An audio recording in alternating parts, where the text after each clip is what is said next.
So then let's consider first of all, what is a mind in the grip of vicious circles? Well, one of the most obvious instances that we all know is the phenomenon of worry. The doctor tells you that you have to have an operation.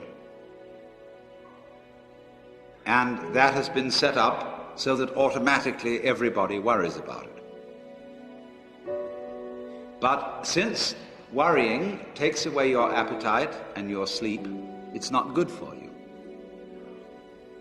But you can't stop worrying, and therefore you get additionally worried that you are worrying.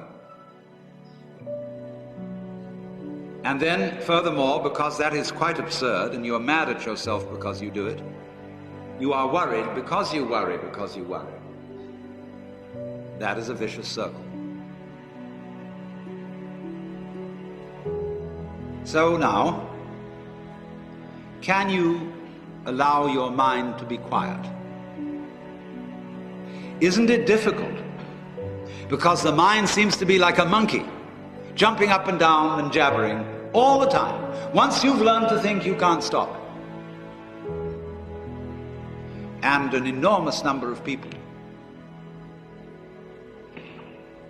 devote their lives to keeping their minds busy and feel extremely uncomfortable with silence.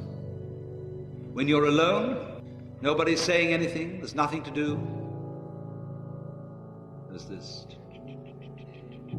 worry, this lack of distraction. I'm left alone with myself, and I want to get away from myself. I'm always wanting to get away from myself. That's why I go to the movies, that's why I read mystery stories, that's why I go after to girls or anything that you do, or get drunk or whatever. I don't want to be with myself. I feel queer. So, well, why do you want to run away from yourself? What's so bad about it? Why do you want to forget this? Why do you want to become yourself? Because you are addicted to thoughts. This is a drug, a real dangerous one. Compulsive thinking, going on and on and on and on and on all the time.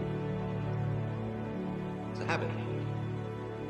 So there's a difficulty about stopping that activity. And you really have to stop it if you want to be sane. Because if I talk all the time, I don't hear what anyone else has to say.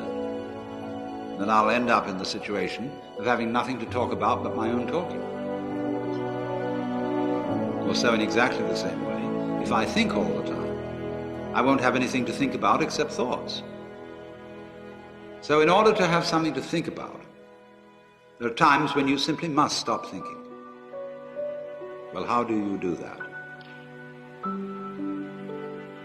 The first rule is don't try to.